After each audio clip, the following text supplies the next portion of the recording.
यवतमाळ येथे स्मुहा जोशींनी पत्रकार परिषदेत आपले रोखठोक विचार मांडले आहेत. बॉलिवूड आणि मराठी साहित्य नाट्यसृष्टीतील अष्टपैलू व्यक्तिमत्व स्मुहा जोशी यांनी आज यवतमाळ नगरीत आपल्या उपस्थितीने चैतन्य भरले. जगदंबा इंजिनिअरिंग कॉलेजच्या विंग्स 2026 या नववर्ष स्वागतपर कार्यक्रमात त्या प्रमुख अतिथी म्हणून उपस्थित होत्या. कार्यक्रमात विद्यार्थ्यांशी संवाद साधल्यानंतर आयोजित पत्रकार परिषदेत त्यांनी विविध विषयांवर दिलखुलास मते मांडली. पुणे आणि नागपूरसारख्या सांस्कृतिक केंद्रानंतर आता यवतमाळमध्येही भव्य नाट्यगृह साकारण्यात येणार आहे. यामुळे जिल्ह्यातील नाट्यप्रेमींची सोय होईल आणि सांस्कृतिक चळवळीत नवी उभारी मिळेल, असा विश्वास स्मुहा यांनी व्यक्त केला. तरुणांच्या आशा अपेक्षा मोठ्या आहेत. त्यांच्याशी संवाद साधल्यामुळे मला स्वतःलाही नवी ऊर्जा मिळते आणि त्यांनाही योग्य प्रेरणा देण्याचा माझा प्रयत्न असतो, असे स्मुहा यावेळी म्हणाल्या. पत्रकार परिषदेत बोलताना त्यांनी नाट्यचित्र, टेलिव्हिजन आणि प्रेक्षक यांच्यातील अतूट नात्यावर प्रकाश टाकला. पाहूया जोशी ह्या काय म्हणाल्या. भरपूर आहे. पुण्यानंतर दुसरा क्रमांक कदाचित ऑडियन्स मध्ये यवतमाळचा सिरियल पाहणारा प्रेक्षक खूप मोठा होता. तुमची जी आली ती दुसऱ्या लग्नाची गोष्ट. टेलिव्हिजनचा प्रेक्षक हा सर्वत्र आहे सर. हा, टेलिव्हिजनचा प्रेक्षक तुम्ही कुठेही जा, टेलिव्हिजन तुम्हाला लोकांच्या घरात नेऊन ठेवतं. त्यामुळे तो प्रेक्षक वर्ग खूप आहे. अनफॉर्च्युनेटली आता विदर्भामध्ये आम्ही नागपुरात नाटक करायला येतो, तिथे प्रयोग होतात. इथे दुर्दैव आहे की नाट्यगृह इतके दिवस नाहीये. ते आता होत आहे, चांगली गोष्ट आहे. त्यामुळे ज्या वेळेला ते होईल त्यावेळेला त्याचीही प्रयोग इथं चालू होतील. जेव्हा एखाद्या शहरात एखादी ऍक्टिव्हिटी सतत चालत राहते तेव्हाच तिथला प्रेक्षक वर्गही घडतो, कलाकारही घडतात, त्या निमित्ताने काही मोटिवेशन मिळतं. पण पुन्हा एकदा हा असा लहान विषय नाहीये, ह्याच्या मागे सुद्धा अनेक गोष्टी असणारच आहेत. तुम्ही सगळे जास्त रोज त्या बघणाऱ्या व्यक्ती आहात, त्यामुळे मी काय बोलणार त्याच्यामध्ये. मी एवढंच सांगू शकते की झाल्यानंतर नाट्यगृह आम्ही येऊच नाटक करायला. तोपर्यंत नागपूरला आता पुरुषांचा दौरा आहे 31 जानेवारी ते 6 फेब्रुवारी. पुरुष विदर्भ दौरा या तारखांमध्ये आहे. अकोला, अमरावती, नागपूर असे नक्की प्रयोग आहेत. त्यामुळे ज्या लोकांपर्यंत तुम्हाला हे पोहोचवता येईल इथल्या सुजाण प्रेक्षकांपर्यंत त्यांना प्लीज पोहोचवा. तुमच्या ज्या मालिका लागल्या आज तुम्ही ज्या पद्धती ज्यासाठी आले त्याच्या विषयावरच होणार आहे की मॅडम आता जगदंबा कॉलेजला आपण आले आणि खऱ्या अर्थानं त्या आता विद्यार्थ्याला काय फायदा होणार आहे, नाही तुम्हाला ज्यावेळेस बोलावलेलं आहे त्याचा फायदा काय नेमका प्रश्न मला विचारण्यापेक्षा ते उत्तर देत नाही. हे काय आहे सर, साधी सोपी गोष्ट असते. मी त्या मुलांच्या वयाच्या थोडी जवळची आहे. विद्यार्थ्याला फायदा काय आहे मी तेच सांगायचं तुम्हाला प्रयत्न करते, मला बोलू तर द्या. मी त्या मुलांच्या वयाच्या थोडी जास्त जवळची आहे.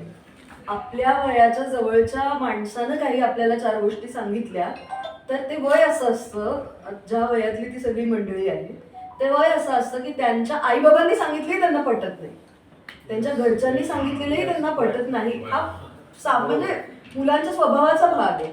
पण त्यांच्यापेक्षा एक काय 8-10 वर्षांनी मोठी मुलगी आहे मी. त्यांच्यापेक्षा त्यांच्या ते जिथं बसले तिथं 10 वर्षापूर्वी मी बसत होते. मी गॅदरिंग समोरनं बघत होते, मी पाहुण्यांना ऐकत होते. मी ज्या गोष्टी सांगेन त्या कदाचित त्यांना त्यांच्या पिढीच्या जवळच्या, माझी भाषा त्यांना जवळची वाटते. सर, मॅडम, आई वडील हे थोडेसे ह्या वयामध्ये मुलं रिबेल करण्याच्याच मूडमध्ये असतात. त्यांना क्रांती करायची असते. त्यांना त्या माणसांनी कितीही मनापासून सांगितलं तरी बरोबर बोलताय माहिती असतं, पण ते पटत नसतं किंवा पचवायचं नसतं. पण दादा-ताईच्या वयाच्या कोणीतरी ते त्यांच्या समजा सांगितलं तर त्यांना मित्रत्वाचं वाटतं, जास्त जवळचं वाटतं. आणि मी काही फार कोणी मोठी व्यक्ती नाही, मी कोणी तत्वज्ञ नाही, कोणी फिलॉसॉफर नाही. मला आतापर्यंतच्या माझ्या करिअरमध्ये जेवढे काही अनुभव आले त्यातनं मला जे काही शिकायला मिळालं ते मी फक्त त्यांच्याशी शेअर केलं. या पलीकडे कुठलंही त्यांना वेगळं शिक्षण देण्याचा मी प्रयत्न केलेला नाहीये. त्यामुळे आणि शेवटी असं आहे की फायदा ज्याला करून घ्यायचा असतो तो करून घेतो. त्या माणसाला, त्या व्यक्तीला, समोरच्या माझं बोलणं जो ऐकतोय मुलगा किंवा मुलगी, माझ्या बोलण्यामध्ये मी 4 कविता ऐकवल्या. त्या 4 कविता ऐकून एका मुलाला जरी त्या जमलेल्या 1000 मुलांपैकी कविता करावीशी वाटली तरी हा फार मोठा फायदा आहे असं मला वाटतं. त्यामुळे गॅदरिंग असो, काय स्नेहसंमेलनं असो, गेट टुगेदर्स असो, त्यांचे परफॉर्मन्सेस असो, ते इंजिनिअरिंगचं शिक्षण घेत असताना कवाडं बंद करून न चालता इतरही गोष्टींचा त्यांनी आनंद घ्यायला शिकलं पाहिजे ना.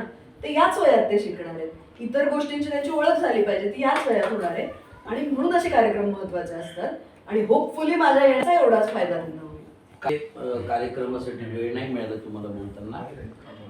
तर पूर्ण भारतामध्ये गुगलवर जर सर्च केलं तर ज्याला हेल्मेट मॅन ऑफ इंडिया म्हणून ओळखले जाते, ज्याचा नितीन गडकरी पासून राज्यपाल राष्ट्रपतींनी ऑलरेडी सत्कार घेतलेला आहे, अमिताभ बच्चनच्या KBC पासून सगळ्या ठिकाणी आलेले आहे. तर ते राघवेंद्रजी काल आले होते आपल्या कार्यक्रमाला आणि त्यांनी म्हणजे त्यांच्या हाताने आपण 250 विद्यार्थ्यांना हेल्मेट्स वाटले आणि SP आले होते कार्यक्रमाला. तर ते शॉक झाले.